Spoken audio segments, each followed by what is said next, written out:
Quel pays africain fournit le plus de jeunes talents au football français? Depuis plusieurs décennies, le football français est considéré comme l'un des plus performants au monde en matière de détection, de formation et de développement des jeunes joueurs. Les centres de formation français sont régulièrement cités comme des modèles, tandis que l'équipe de France et les clubs de Ligue 1 profitent d'un réservoir de talents exceptionnels. Pourtant, derrière cette réussite se cache une réalité souvent méconnue: l'influence majeure de plusieurs pays africains dans l'émergence des futurs stars du football français. La relation entre la France et l'Afrique dans le domaine du football est ancienne, profonde et particulièrement dynamique. Elle s'appuie sur des liens historiques, culturels, humains et sportifs qui ont permis l'éclosion de générations entières de joueurs de haut niveau. Aujourd'hui encore, de nombreux jeunes talents qui brillent dans les centres de formation français possèdent des racines africaines ou sont directement issus des académies du continent. Une question revient alors régulièrement dans les débats footballistiques: quel pays africain fournit le plus de jeunes talents au football français? Pour répondre à cette interrogation, il faut distinguer deux réalités différentes. D'un côté, il existe les joueurs nés et formés en France, mais dont les familles sont originaires d'Afrique. De l'autre, on trouve les joueurs directement recrutés sur le continent africain avant d'intégrer les centres de formation et les clubs français. Lorsque l'on analyse ces deux dimensions, plusieurs nations se distinguent clairement. Toutefois, un pays semble occuper une place particulière dans l'histoire et dans le présent du football français: l'Algérie. L'Algérie a un vivier historique exceptionnel. Lorsque l'on évoque les racines africaines du football français, l'Algérie apparaît presque systématiquement au premier plan. Ce constat s'explique par plusieurs facteurs, notamment l'importance de la communauté algérienne installée en France depuis plusieurs générations. Les grandes métropoles françaises comme Paris, Marseille, Lyon ou Lille abritent des populations d'origine algérienne particulièrement nombreuses.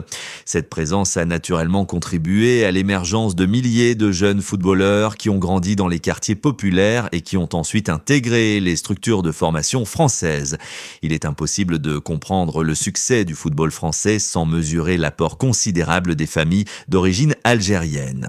Depuis plusieurs décennies, elles participent activement à la richesse du football hexagonal. L'exemple le plus célèbre demeure sans doute celui de Zinedine Zidane. Né à Marseille de parents algériens, il est devenu l'un des plus grands joueurs de l'histoire du football mondial. Son parcours a inspiré des générations entières de jeunes footballeurs issus de l'immigration. Mais Zidane n'est pas un cas isolé. Karim Benzema représente également cette réussite exceptionnelle. Formé à Lyon, il est devenu une référence mondiale avant de remporter le Ballon d'Or. Son histoire illustre parfaitement la capacité du système français à révéler des talents issus de familles algériennes. D'autres joueurs ont également marqué l'histoire récente du football français: Samir Nasri, Nabil Fekir, Houssem Aouar ou encore de nombreux internationaux des catégories jeunes ont suivi une trajectoire similaire. C'est la continuité de ce phénomène. Contrairement à certaines vagues migratoires qui produisent ponctuellement des générations dorées, l'apport algérien semble constant depuis plusieurs décennies. Chaque année, de nouveaux jeunes talents apparaissent dans les centres de formation français. Certains choisissent ensuite de représenter la France au niveau international, tandis que d'autres optent pour l'Algérie. Cette double possibilité témoigne de la richesse du vivier concerné, les centres de formation français, véritables incubateurs de talents. Pour comprendre pourquoi tant de joueurs d'origine africaine réussissent en France, il faut également s'intéresser à la qualité exceptionnelle des infrastructures de formation. Le Centre national du football de Clairefontaine est souvent présenté comme l'une des meilleures écoles de football du monde.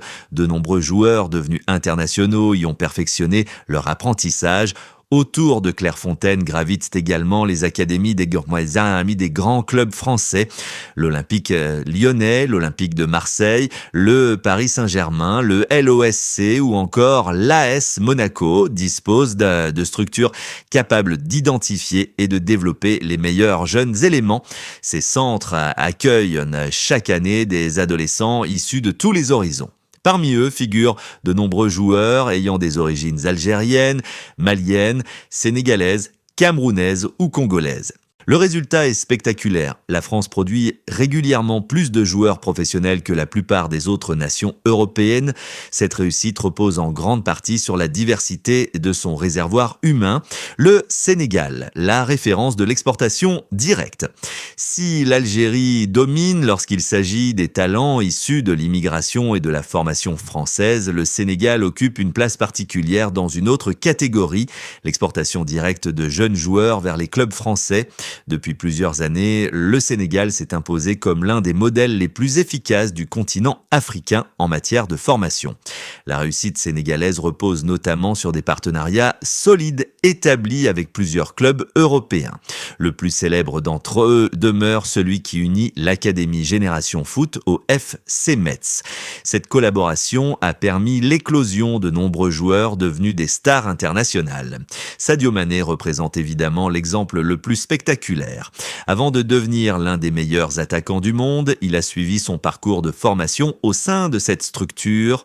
D'autres joueurs comme Pape Matar Sarr ou Habib Diallo ont également bénéficié de ce système particulièrement efficace. Le succès de Génération Foot a inspiré d'autres académies à travers le pays. Aujourd'hui, le Sénégal possède un réseau de formation reconnu bien au-delà des frontières africaines. Cette organisation permet aux clubs français d'identifier rapidement les jeunes talents les plus prometteurs et de les intégrer à leurs effectifs avant qu'ils n'atteignent leur pleine maturité sportive. Ce modèle présente un avantage considérable. Les joueurs arrivent déjà avec une solide base technique et tactique. Les clubs français n'ont plus qu'à finaliser leur progression. Le Mali, un acteur incontournable. Le Mali occupe également une place très importante dans la relation entre l'Afrique et le football français. Comme l'Algérie, le Mali bénéficie d'une importante communauté installée en France. Cette situation favorise naturellement l'émergence de nombreux joueurs possédant des racines maliennes. Parmi les exemples les plus célèbres figure N'Golo Kanté. Considéré comme l'un des meilleurs milieux défensifs de sa génération, il symbolise parfaitement la réussite des joueurs français d'origine malienne. Ibrahima Konaté constitue un autre exemple remarquable. Formé en France, à l'Épian, il est devenu l'un des défenseurs les plus performants du football européen. Au-delà de ses individualités, le Mali continue de produire régulièrement des jeunes talents très recherchés par les recruteurs français.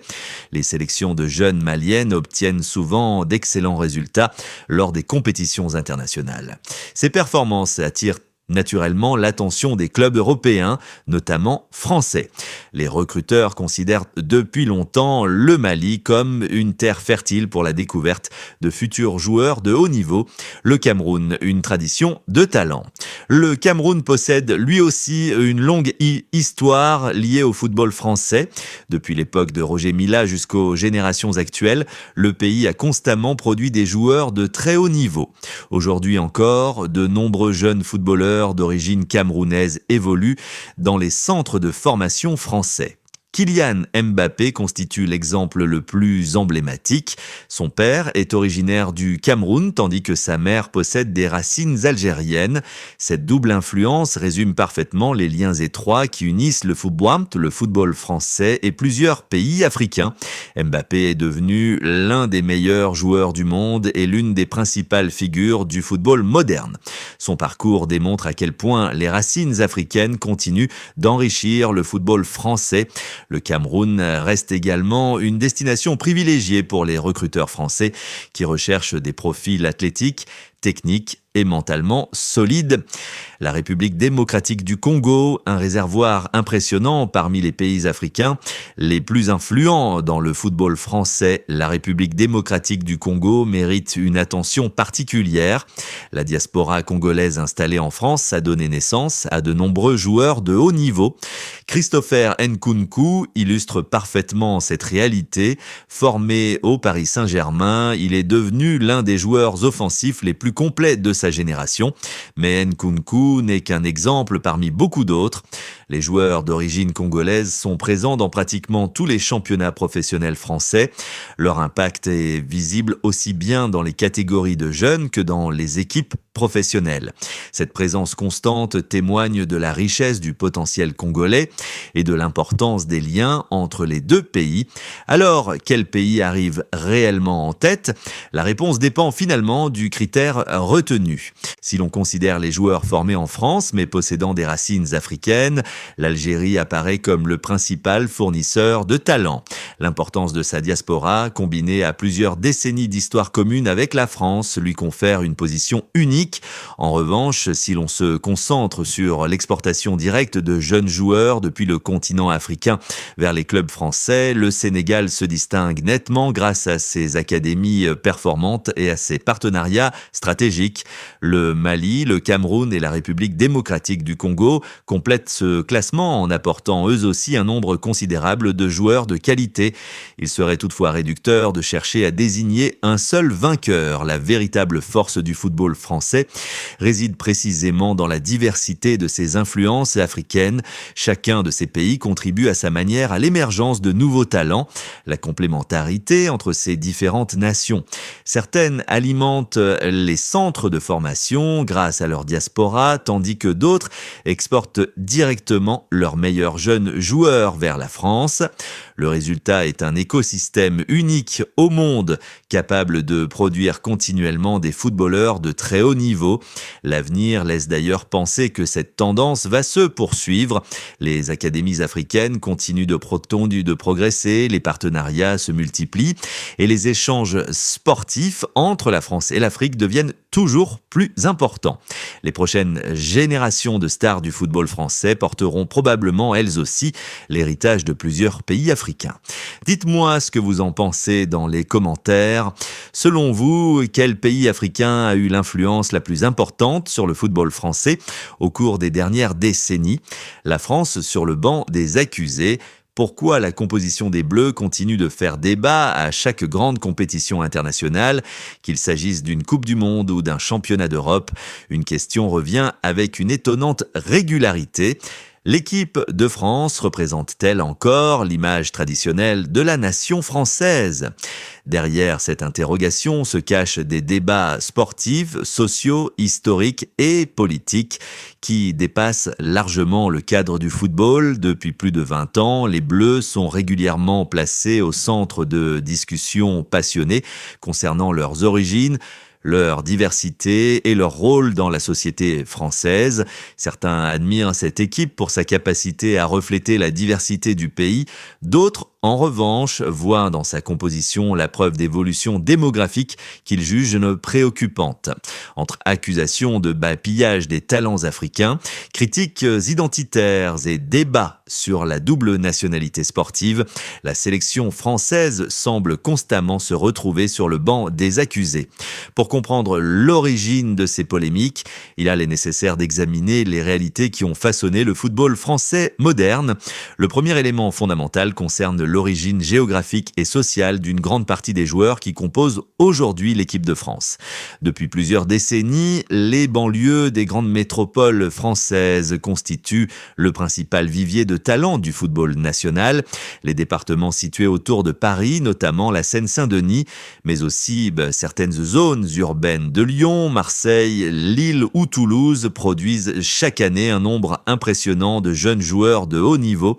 Ces territoires présentent plusieurs caractéristiques favorables à l'émergence de talents. Ils possèdent une population jeune, une forte densité démographique et une culture du football profondément enracinée dans la vie quotidienne. Pour de nombreux enfants, le ballon rond représente bien plus qu'un simple loisir. Il devient un moyen d'expression, un rêve de réussite et parfois même une véritable opportunité d'ascension sociale. Les terrains de quartier, les clubs amateurs et les compétitions compétitions locales jouent ainsi un rôle essentiel dans la détection des futurs professionnels. Très tôt, les recruteurs des grands clubs français sillonnent ces quartiers à la recherche des profils les plus prometteurs. Les centres de formation français, souvent considérés comme parmi les meilleurs du monde, profitent ensuite de ce réservoir exceptionnel. Des institutions prestigieuses comme Clairefontaine, mais aussi les académies de clubs tels que Paris, Lyon, Monaco, Rennes ou Marseille accueillent chaque année les jeunes joueurs les plus talentueux. À mon avis, c'est précisément cette combinaison entre richesse démographique, passion populaire et excellence de la formation qui explique en grande partie les succès du football français depuis plusieurs décennies. Cependant, cette réalité sportive nourrit également certaines critiques. La première accusation, souvent relayée en dehors de la France, mais également présente dans certains milieux africains, concerne ce que certains observateurs qualifient de néocolonialisme sportif. Selon cette vision, la puissance de l'équipe de France reposerait largement sur les origines africaines de nombreux joueurs. Pour ces critiques, les succès français seraient en partie construits grâce aux descendants de familles venues d'Afrique du Nord ou d'Afrique subsaharienne. Sur les réseaux sociaux, cette idée donne régulièrement naissance à des montages, des caricatures ou des commentaires affirmant que les véritables racines des Bleus seraient algériennes, sénégalaises, maliennes, camerounaise ou congolaise. Cette perception est renforcée par le fait que plusieurs vedettes de la sélection possèdent effectivement des origines africaines. Kylian Mbappé, Ousmane Dembélé, Aurélien Tchouaméni, Eduardo Camavinga ou Marcus Thuram figurent parmi les exemples les plus souvent cités. Pour certains observateurs africains, la France profiterait indirectement de l'histoire migratoire et des héritages coloniaux pour constituer une équipe extrêmement compétitive. Pourtant, cette analyse est largement contestée par de nombreux spécialistes du football. La raison est simple, la quasi-totalité de ces joueurs sont nés en France où ils sont arrivés très jeunes. Ils ont effectué l'intégralité de leur formation dans les structures françaises depuis les clubs amateurs jusqu'au centre de formation professionnelle. Leur développement sportif résulte donc essentiellement du travail accompli par les éducateurs, les entraîneurs et les institutions du football français. Ce qui a retenu mon attention dans ce débat, c'est que les deux camps mettent souvent en avant une partie seulement de la réalité. D'un côté, il est incontestable que les racines familiales africaines occupent une place importante dans l'histoire de nombreux joueurs. De l'autre, il est tout aussi évident que leur formation et leur progression se sont effectuées principalement en France. La vérité se situe probablement dans la combinaison de ces deux facteurs. Parallèlement à ces critiques venues de l'extérieur, un autre débat agite régulièrement la scène politique française.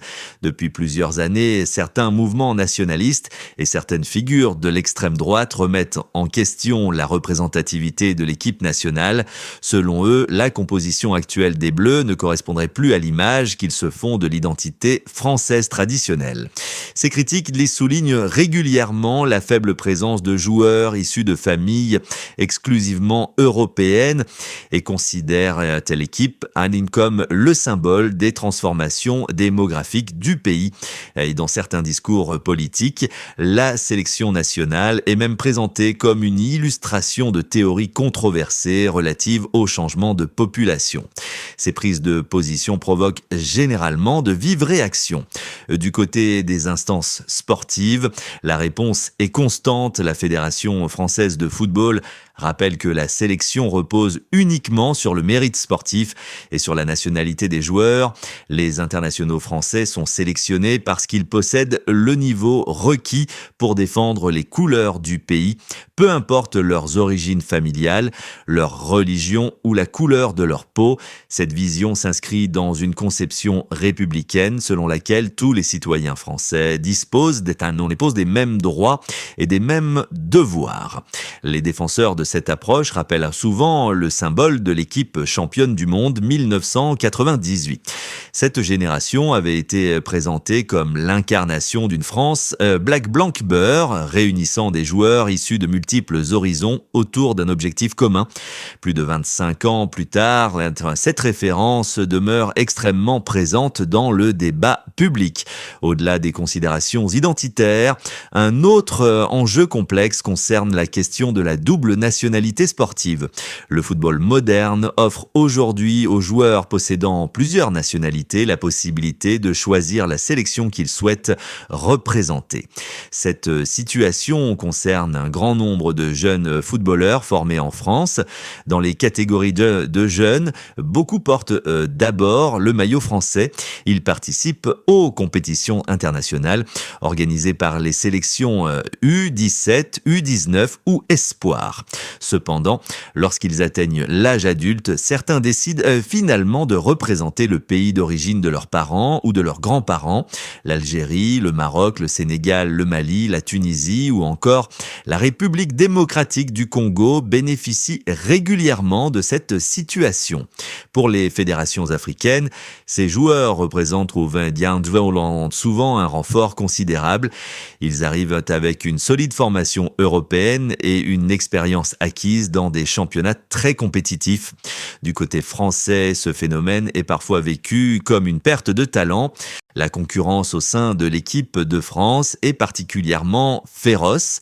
De nombreux joueurs de qualité internationale ne parviennent jamais à obtenir une place durable chez les Bleus. Face à cette difficulté, certains choisissent naturellement une autre sélection où leurs chances de participer aux grandes compétitions sont plus élevées.